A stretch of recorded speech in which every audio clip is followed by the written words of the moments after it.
দীপ্ত সন্ধ্যার সংবাদে সবাইকে স্বাগত জানাচ্ছি। আমি দোলা ডলরেস। শুরুতেই জানাবো সংবাদ শিরোনাম। রাজধানীতে গ্যাসের তীব্র সংকট, দীর্ঘ লাইনে অপেক্ষার পরও যানবাহনে মিলছে না জ্বালানি। ইকরাম হত্যার অভিযোগ ট্রাইব্যুনালে, শেখ হাসিনা সহ ৮ জনের বিরুদ্ধে গ্রেপ্তারি পরোয়ানা। ফ্রান্স ও স্পেনে ভয়াবহ দাবানল, প্রবল বাতাসে আগুন ধেয়ে যাচ্ছে বড় শহরগুলোর দিকে।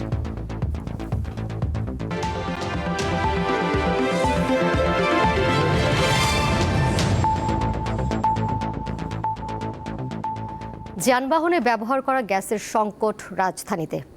সিএনজি স্টেশনে দীর্ঘ সময় অপেক্ষা করেও মিলছে না জ্বালানি। এলএনজি টার্মিনালের ত্রুটির কারণে এই অবস্থার সৃষ্টি হয়েছে বলে জানিয়েছে কর্তৃপক্ষ। আগামী সপ্তাহ নাগাদ পরিস্থিতি স্বাভাবিক হতে পারে। ওইখান থেকে সিরিয়াল ঘুরতে ঘুরতে এখানে আসলাম গেটের কাছাকাছি, এখন ওনারা বলতেছে গ্যাস নাই। 4 ঘন্টা কাছাকাছি সিরিয়াল দিছি, লাইন বন্ধ রয়েছে, লাইনে গ্যাস নাই, বসে রয়েছি। পাম্পে গ্যাস নেই, এখন কী করবো?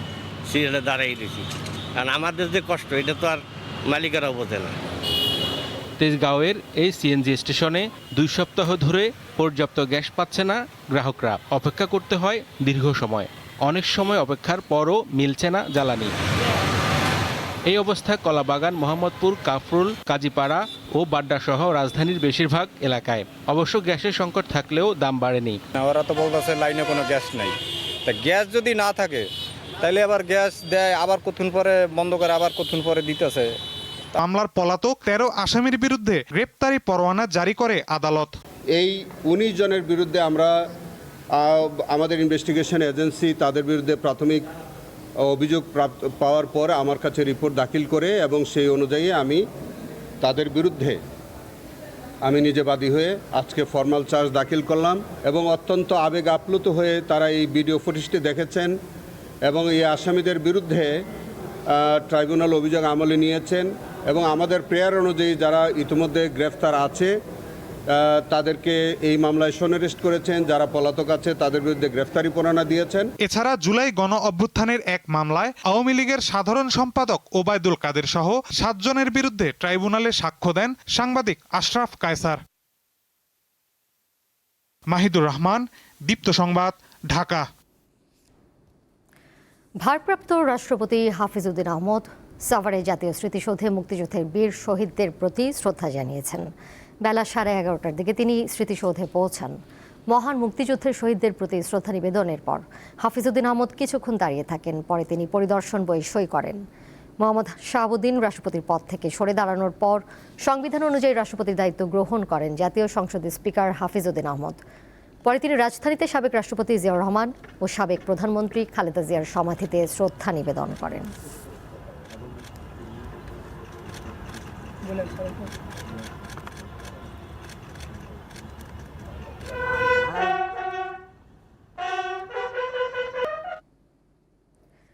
বঙ্গভবন ছেড়ে গুলশানে নিজের বাসায় উঠেছেন সদ্য সাবেক রাষ্ট্রপতি মোহাম্মদ শাহাবুদ্দিন। এর মধ্য দিয়ে 3 বছরে 3 সরকার প্রধানকে শপথ পড়ানো রাষ্ট্রপতি অধ্যায়ের সমাপ্তি হল। রাজনৈতিক পট পরিবর্তনে সাবেক এই রাষ্ট্রপতি বরাবরই ছিলেন আলোচনা ও সমালোচনার কেন্দ্রবিন্দুতে। রাষ্ট্রের সর্বোচ্চ সাংবিধানিক পদে দায়িত্ব পালন শেষে রবিবার দুপুর 2:15টার দিকে বঙ্গভবন থেকে বিদায় নিলেন দেশের 22তম রাষ্ট্রপতি মোহাম্মদ শাহাবুদ্দিন। তাকে বিদায় জানান সামরিক ও বেসামরিক কর্মকর্তারা। আওয়ামী লীগের মনোনয়নে 2023 সালের 24 এপ্রিল বিনা প্রতিদ্বন্দ্বিতায় রাষ্ট্রপতি হিসেবে শপথ নেন 75 বছর বয়সী শাহাবুদ্দিন। এর আগে তিনি ছিলেন দুর্নীতি দমন কমিশনের কমিশনার, পালন করেছেন জেলা জজের দায়িত্ব। রাষ্ট্রপতি হিসেবে দায়িত্ব নেওয়ার 16 মাসের মাথায় গণ অভ্যুত্থানে আওয়ামী লীগ সরকারের পতন ঘটলেও রাষ্ট্রপ্রধান থেকে যান মোহাম্মদ শাহাবুদ্দিন।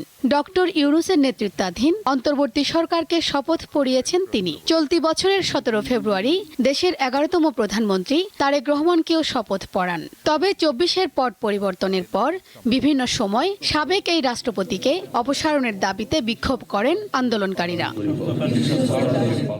বঙ্গভবন ছেড়ে রাজধানীর গুলশানে নিজ বাসায় উঠেছেন মোহাম্মদ শাহাবুদ্দিন। আইন অনুযায়ী সাবেক রাষ্ট্রপতি হিসেবে নির্ধারিত পেনশন, প্রয়োজনীয় নিরাপত্তা, চিকিৎসা সহ অন্যান্য সুযোগ সুবিধা পাবেন তিনি। প্রায় ৩ বছর দায়িত্ব পালনের পর বঙ্গভবন ছেড়ে গেলেন 22তম রাষ্ট্রপতি মোহাম্মদ শাহাবুদ্দিন। দীপ্ত সংবাদ, বঙ্গভবন, ঢাকা। যাচ্ছি পরের প্রসঙ্গে। আগামী 28 জুলাই বিশ্ব প্রকৃতি সংরক্ষণ দিবস। প্রাকৃতিক সম্পদ সংরক্ষণ, উদ্ভিদ ও প্রাণী জগতের সুরক্ষা, জীববৈচিত্র্য হ্রাস ও দূষণের মতো পরিবেশগত হুমকি সম্পর্কে সচেতনতা বাড়াতে এই দিনটি পালন করা হয়। বাংলাদেশের প্রাণ প্রকৃতি নিয়ে দীপ্ত সংবাদ ধারাবাহিক প্রতিবেদন প্রচার করছে। যত্রতত্র ময়লা আবর্জনা ফেলার কারণে কিভাবে জমির উর্বরতা নষ্ট হচ্ছে, আজ থাকছে এই নিয়ে প্রতিবেদন।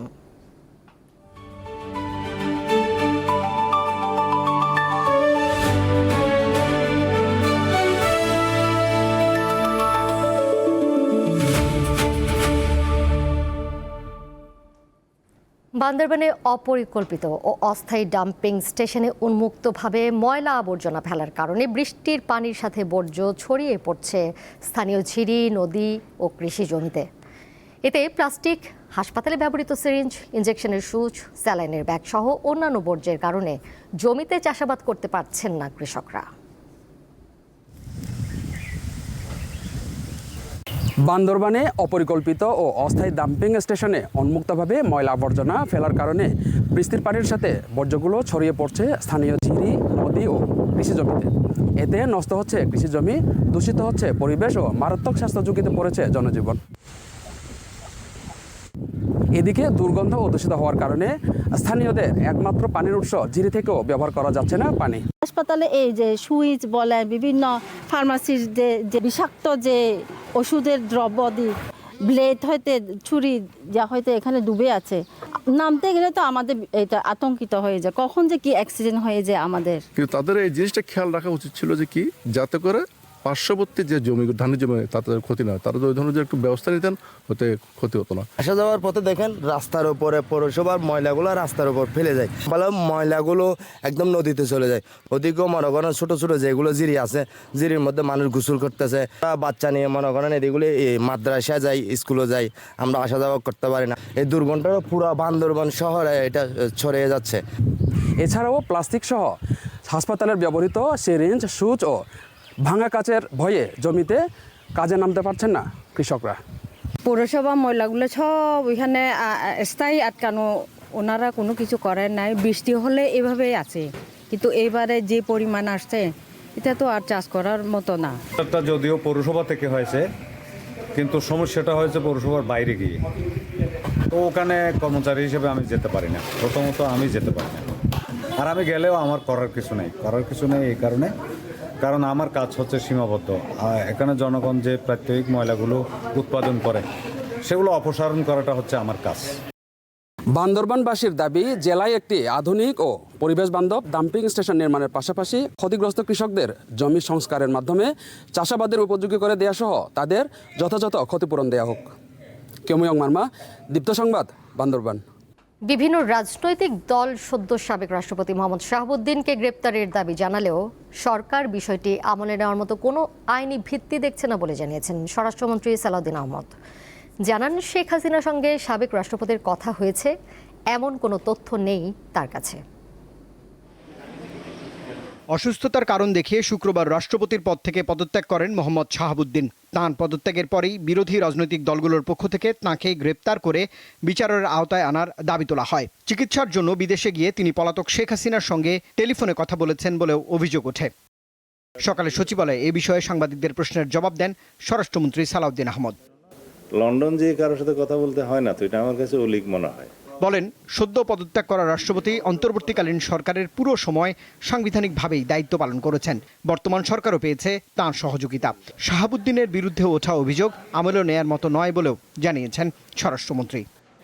ইন্টারিম গভর্নমেন্টের পুরোটা এবং বর্তমান রাজনৈতিক সরকারের এই প্রায় 5-6 মাস এই সময় তিনি সাংবিধানিকভাবে দায়িত্ব পালন করেছেন এবং বিধিবিধান অনুযায়ী করেছেন।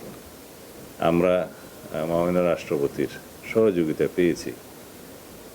এখন সেই সময়টায় সংবিধান অনুসারে তিনি প্রিভিলেজড এবং ইমিউনিটি আছে তার, ফৌজদারি অপরাধ ইত্যাদির বিষয়ে কোনো আদালতে মামলা করা যায় না। কিন্তু আমরা আমলে নেওয়ার মতো কোনো বক্তব্য ওখানে নাই। জানান, সাবেক রাষ্ট্রপতি হিসেবে মোহাম্মদ শাহাবুদ্দিন আইন অনুযায়ী সকল সুযোগ সুবিধাই পাবেন।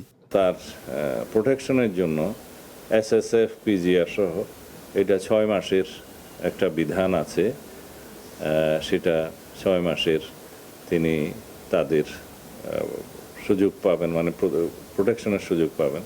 এছাড়া পুলিশ এবং আমাদের অন্যান্য সংস্থার পক্ষ থেকে তার নিরাপত্তার ব্যবস্থা গ্রহণ করা হবে। এ সময় স্বরাষ্ট্রমন্ত্রী জানান, জনবান্ধব পুলিশ গঠনে পুরস্কার ও তিরস্কারের নীতি অব্যাহত রাখবে সরকার। অন্যায় করবে তাদেরকে তিরস্কৃত করবে, এই ধারা আমাদের অব্যাহত থাকবে। রুবায়েত হাসান, দীপ্ত সংবাদ, ঢাকা। বিভিন্ন প্রতিবন্ধকতা চিহ্নিত করে বিদেশি বিনিয়োগ বাড়াতে প্রয়োজনীয় পদক্ষেপ নেওয়া হবে বলে জানিয়েছেন পররাষ্ট্র প্রতিমন্ত্রী শামা ওবায়েদ। রবিবার পররাষ্ট্র মন্ত্রণালয়ের ব্রিফিংয়ে তিনি এই কথা জানান। আমরা গত 17 বছরে ব্যাংকিং সেক্টর যেভাবে ধ্বংস হয়েছে, আমাদের ক্যাপিটাল মার্কেট যেভাবে ধ্বংস করা হয়েছে, সিস্টেমগুলো যেভাবে ধ্বংস করা হয়েছে, ওই ধ্বংস অবস্থা থেকে আবার তুলে এনে একটা ভাইব্রেন্ট ইকোনমিতে রূপান্তর করার জন্য যে সকল পলিসিগুলো নেওয়ার দরকার সেগুলো কিন্তু এখন সরকার নিচ্ছে। আন্তর্জাতিক প্রসঙ্গ। ফ্রান্স ও স্পেনে দাবানল ভয়াবহ রূপ নিয়েছে। প্রবল বাতাসের কারণে দ্রুত ছড়িয়ে পড়া আগুন ফ্রান্সের বোর্দো ও স্পেনের মাদ্রিদের মতো বড় শহরগুলোর দিকে ধেয়ে যাচ্ছে। আগুন এতটাই ভয়াবহ পর্যায়ে পৌঁছেছে যে প্রায় 3 লাখ মানুষকে নিরাপদে সরিয়ে নেওয়া হয়েছে এবং অনেকে নিজেই সরে গেছেন। ভয়াবহ দাবানল ক্রমেই নিয়ন্ত্রণের বাইরে চলে যাচ্ছে। তীব্র তাপপ্রবাহ, শুষ্ক আবহাওয়া এবং প্রবল বাতাসের কারণে আগুন দ্রুত ছড়িয়ে পড়ছে বলে জানিয়েছে ফায়ার সার্ভিস। পরিস্থিতি সামাল দিতে সেনাবাহিনী মোতায়েন এবং জরুরি অবস্থা ঘোষণা করা হয়েছে।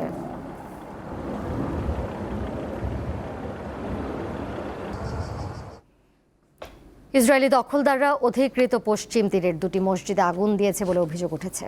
শনিবার দিবাগত রাতে নাবলুস ও তুলকারেম এলাকায় এই হামলার ঘটনা ঘটেছে বলে দাবি ফিলিস্তিনি কর্তৃপক্ষের। ফিলিস্তিনি কর্মকর্তাদের বরাতে রোববার বিভিন্ন আন্তর্জাতিক গণমাধ্যমে এসব তথ্য উঠে এসেছে। মসজিদগুলোতে আগুন দেয়া ছাড়াও দেয়ালে হিব্রু ভাষায় প্রতিশোধ ও বর্ণবাদী নানা স্লোগান লিখে গেছে ইসরায়েলি দখলদাররা। এছাড়াও নাবলুস ও তুলকারেমের গাড়ি ও কৃষি জমিতে আগুন ধরিয়ে দেওয়ার খবরও পাওয়া গেছে। এর আগে শুক্রবার পশ্চিম তীরে ইসরায়েলি বসতি স্থাপনকারী ও ফিলিস্তিনিদের মধ্যে সহিংস সংঘর্ষের ঘটনা ঘটে। ওই সংঘর্ষে 4 ফিলিস্তিনি এবং 2 ইসরায়েলি নিহত হন। সাম্প্রতিক মাসগুলোতে অধিকৃত পশ্চিম তীরে ইসরায়েলি বসতি স্থাপনকারী ও ফিলিস্তিনিদের মধ্যে উত্তেজনা এবং সহিংসতার ঘটনা উল্লেখযোগ্যভাবে বেড়েছে।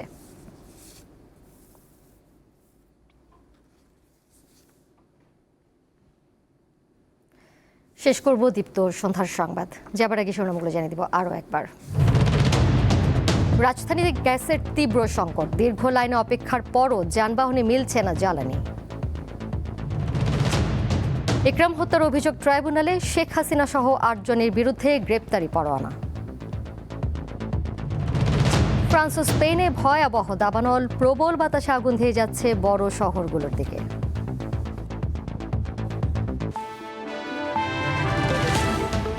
এই ছিল এখনকার মতো। পরের সংবাদ দেখবেন রাত 11টায়। এছাড়াও আরও তথ্য এবং বিনোদনের নানা খবরাখবর জানতে যুক্ত থাকুন দীপ্ত ডিজিটাল প্ল্যাটফর্মে। সবাইকে ধন্যবাদ।